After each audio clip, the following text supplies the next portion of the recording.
Muito boa tarde! Começa agora o Redação Regional, trazendo para você as principais notícias da Baixada Santista. Uma recém-nascida foi encontrada em uma caçamba de entulho no bairro Cachoeira, em Guarujá, na noite de ontem. Foi um catador de latinhas quem localizou a neném, que ainda estava viva, mas muito debilitada, em uma caixa de papelão. Levada para o posto de atendimento médico da rodoviária, ela não resistiu. A Polícia Civil investiga o crime. A reportagem completa está no nosso site. Santos é a 13ª cidade no Brasil que mais criou empregos formais no ano passado, dado que pode camuflar uma realidade diferente. Vamos ver. Foram 4 anos de procura até a Areta conseguir um emprego na área em que se formou, publicidade e propaganda. Tentava, procurava, mas por não ter experiência eu não conseguia, o emprego. E aí eu fui tentando, fui procurando, insistindo, aí surgiu a oportunidade aqui, aí eu entrei em maio do ano passado. A publicitária foi uma das 5 profissionais contratadas no ano passado por esta empresa de Santos. Com 11 anos de atuação no mercado, hoje os proprietários contam com 33 funcionários. Foi um crescimento natural, talvez já tenha resultado do crescimento que o país esteja tendo e que a região teve. Então, por mais que a gente não trabalhe só com a região, o nosso mercado é praticamente 80% em São Paulo, então o nosso crescimento corresponde em relação a esse tipo de crescimento do mercado Santos-São Paulo. O crescimento desta empresa reflete uma fase positiva na cidade. De acordo com o Ministério do Trabalho, Santos ocupa a 13ª posição entre os 50 municípios do país que mais criaram postos de empregos formais no ano passado. Acima dela neste ranking, só capitais como São Paulo e Rio de Janeiro e a cidade de Campinas. Nós tivemos um crescimento, nesse período analisado pelo IBGE, vem de 2005 a 2010, um crescimento de 35 mil novos empregos no município, ou seja, um crescimento da ordem de 27%, mas um crescimento que é bom que se diga que ele foi bem pontual. Nós tivemos 2 grandes empresas da área de telemarketing que sozinha geraram 7 mil empregos, portanto 20% desse universo de empregos criados nesse período.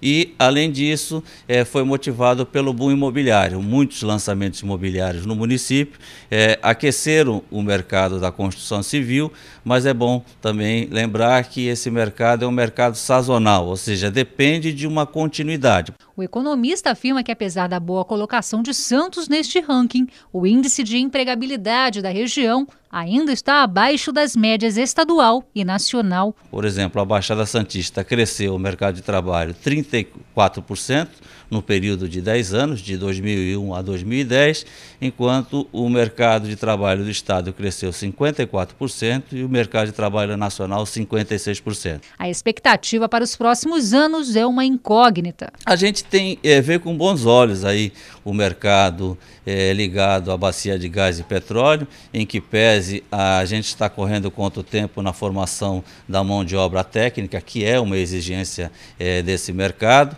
Há também uma expectativa enorme em torno da possibilidade de expansão do Porto de Santos, principalmente na área continental, o projeto Barnabé Bagres, mas isso tudo são expectativas. Como elas vão se consolidar dentro de um cenário mundial, com retração econômica, com retração de consumo.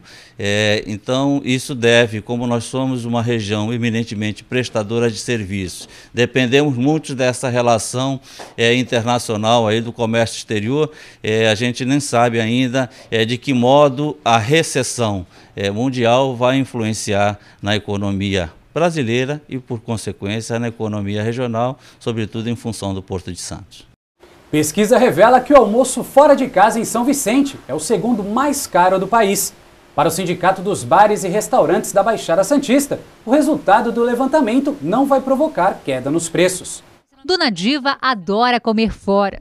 Ritual que a aposentada repete pelo menos 3 vezes por semana. Que a gente foge do tempero da gente, né?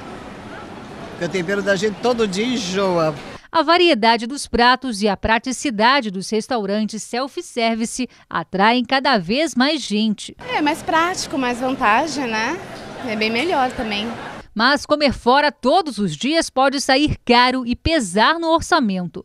Ricardo sabe bem disso. Ele gasta mais de R$300 por mês só para almoçar. Eu creio que daria para fazer uma bela de uma compra para passar o mês. Em algumas cidades, a conta pode ser ainda mais cara. De acordo com uma pesquisa realizada pelo Instituto Datafolha, a refeição em São Vicente é a segunda mais cara do país. Só fica atrás de São Luís do Maranhão. O levantamento aponta que o preço médio de um almoço por aqui é de quase R$35, valor superior à média nacional de cerca de R$27. O vice-presidente do Sindicato dos Hotéis, Bares e Restaurantes da Baixada Santista, que também mantém um estabelecimento na cidade, ficou surpreso com os dados da pesquisa. Eugênio Cação afirma que os valores não vão ser modificados por causa do levantamento. Como é uma cidade turística, os aluguéis são sempre um pouco mais caros, os impostos também são, e evidentemente que você tem que tirar em cima da mercadoria as despesas inerentes ao estabelecimento. A gente não tem o que fazer, tem que comer, né? Então tem que gastar. Os pacientes que buscam atendimento na unidade básica de saúde do bairro Oceã, em Praia Grande, deverão procurar outros postos a partir de amanhã. Essa é uma das notícias em destaque no nosso site. Boa tarde, Júlia. Oi, Renan. Boa tarde. A Multiclínica, que fica na Avenida dos Sindicatos 635, esquina com a Avenida Presidente Kennedy, estará fechada para reforma por pelo menos 60 dias para ampliação. A farmácia de alto custo, que também funciona no local, vai passar a atender na unidade de saúde da família do bairro Mirim. Alguns serviços específicos, como atendimento a gestantes, serão transferidos para a Multiclínica do bairro Tupi. Já exames preventivos deverão se concentrar na USAFA do bairro Mirim.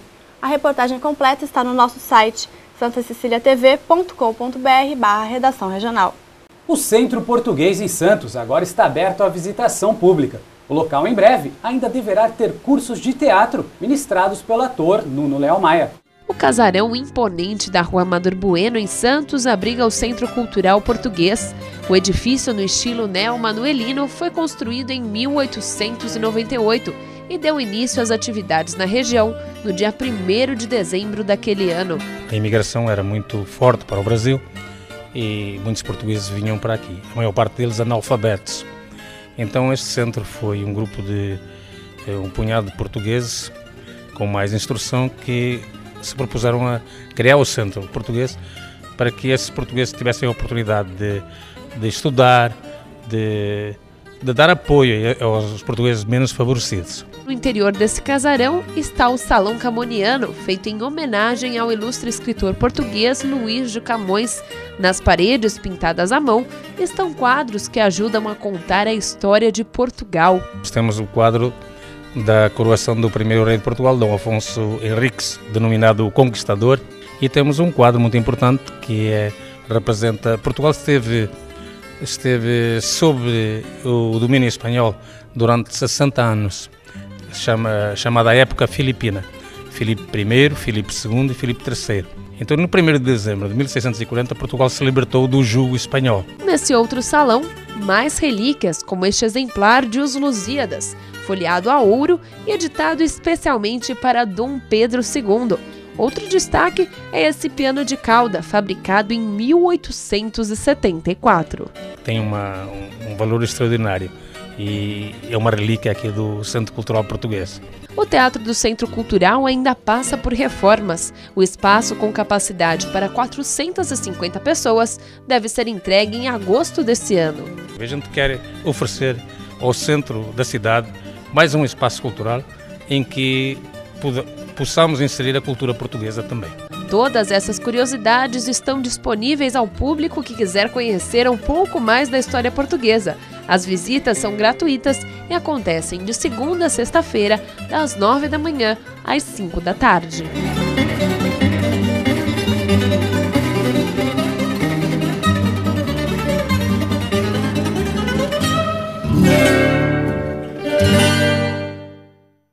O endereço do Centro Português é Rua Amador Bueno, número 188, no centro de Santos.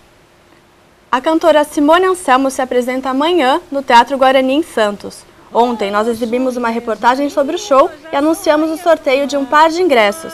O ganhador foi o telespectador de Cubatão, Antônio Antenor Costa. As entradas devem ser retiradas até amanhã, às 6 da tarde, aqui na sede da Santa Cecília TV.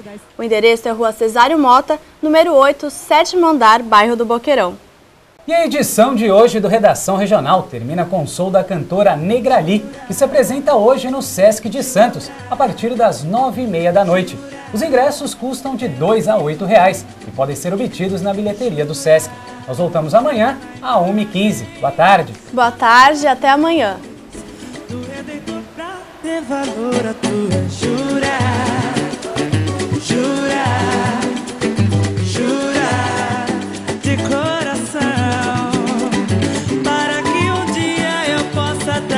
Meu amor, sem mais pensar, daí então, dar-te eu irei, um beijo puro na catedral do amor. Os sonhos meus, bem junto aos teus.